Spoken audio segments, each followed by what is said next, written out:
যারা বুঝের মানুষ তারা কিন্তু প্রত্যেকেই বোঝেন, মানে বিশেষ করে যারা আন্তর্জাতিক খবরগুলো দেখেন আমার মাধ্যমে, বিশেষ করে রাশিয়া, ইরান, ইউক্রেন বা আরো বিভিন্ন ইস্যুতে যারা নিউজ দেখেন, ইরানের সাথে এক সময়ের চিরমিত্র 1970-এর দশকে বর্তমান যে নির্বাসিত মার্কিন যুক্তরাষ্ট্রে বসবাসকারী ইরানের সাবেক যে রাজতন্ত্র এক ধরনের কাজ করতো তখন, রাজা পেহেলভির তৎকালীন সময়ের, তো তার যে ছেলে, ওনার নাম ছিল শামসুদ্দিন রাজা পেহেলভি, আর এখন যিনি আছেন রাজা পেহেলভি, ওনার ছেলে।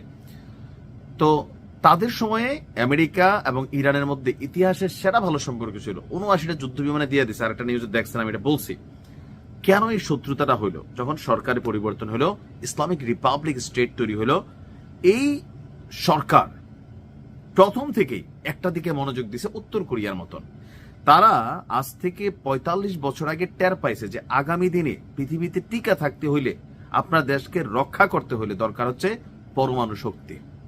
আপনি দেখেন নর্থ কোরিয়া ওয়াই, পাকিস্তান ওয়াই, রাশিয়ার কেউ ঘাটতেছে না ওয়াই? কারণ প্রত্যেকটা রাষ্ট্র পারমাণবিক শক্তিতে কম বেশি শক্তিশালী।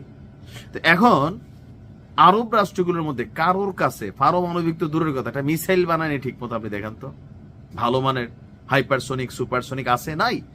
ইরান একমাত্র রাষ্ট্র যারা পারমাণবিক মেশিনারিজ বানাই ফেলছে। আর এই মিশন আজকের ছিল না, সেটার জন্য তারা সকল দিক ডেভেলপ করছে। অলরেডি গেল বছর জুন মাসে যে ঘটনাটা হইল, আমেরিকা এবং তার দুষ্ট ছেলে, পালিত ছেলে, তারা যে অভিযানটা চালালো, টার্গেটগুলো কি ছিল? প্রত্যেকটা পারমাণবিক ঘাঁটি। বাট ইরানও কম যায় না, তারা জানে যে এগুলারে আজ হোক কাল হোক টার্গেট করা হবে। অনেক সিস্টেমিকলি তারা ইউরেনিয়ামগুলোকে সংরক্ষণ করেছে, সরিয়ে নিয়েছে, ক্ষতিগ্রস্ত হয়েছে, বাট আবার রিকভারিং করছে। তো এই যে কোনোভাবেই ইরানকে পরমাণু শক্তিধর হয়ে গেলে তখন আর মন চাইলেই কিন্তু দিতে পারবে না। ইরান এখন ডেভেলপিং করছে, ধরেন বাচ্চা অবস্থায় আছে, এটা কিন্তু এটা বড় পূর্ণাঙ্গ হবে, অ্যাডাল্ট হবে, তখন আর কিছু করা যাবে না। কেন? তখন লাইক উত্তর কোরিয়ার মতন হয়ে যাবে, কথার আগে হাত চলবে, মাল উড়বে। ইরানের এই সক্ষমতাটা পশ্চিমা যারা আছে, শুধুমাত্র যুক্তরাষ্ট্র না, আপনি দেখেন এখন পেছনে কয়জনের নাম পাইছেন, কানাডা, তারপর পাইছেন যুক্তরাজ্য, ফ্রান্স, তারপর হচ্ছে জার্মানি, আরো অনেক আছে পিছনে, আরবদের মধ্যেও চাচ্ছে না। তো এদের সবার টার্গেট এই পরমাণু কেন্দ্রগুলা, এই প্রকল্পগুলা নানানভাবে বিভিন্ন সময় এখানে ঘটানোর চেষ্টা করছে।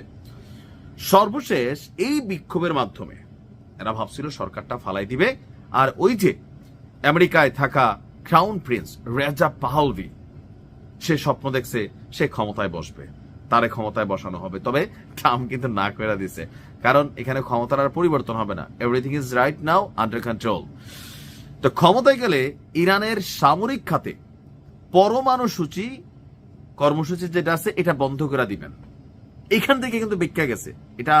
ইরানকে বিশ্বাস করেন, আল্লাহ একটা গায়েবী মদত ছিল, এই লোক মুখ থেকে বলে গেছে। আচ্ছা, বাংলাদেশে যদি পরমাণু শক্তি নিয়ে কাজ হয়, আপনি কি খুশি না? আমি কিন্তু খুশি, কারণ আমি চাই আমার পাওয়ারফুল অ্যাক্টিভিটিস, আমার রাষ্ট্রের শক্তি, মেরুদণ্ড, তোমাকে থাবাতে, তোমাকে বর্ডারে মানুষ মারে, তোমাকে জেলে ধরে নিয়ে যায়, আর আমরা শুধু বৈশা তাল্লুয়া চাটি, আমরা কিছু করতে পারি না, কারণ ওটা জানি আমরা দুর্বল। ফাকনা কথা বলা ছাড়া জাতি হিসেবে বাঙালি একটা গুণ লইয়া জন্মায়, ফাকনা কথা, এটা আমরা বলতে পারি। হ্যাঁ, আচ্ছা, তো এখন এই যে তিনি এটা মুখ ফসকে বইলা ফেলছেন রাজা পেহেলভি, যে আমি যদি ক্ষমতায় যাই তাহলে ইরানের পারমাণবিক কর্মসূচি বন্ধ করে দেব।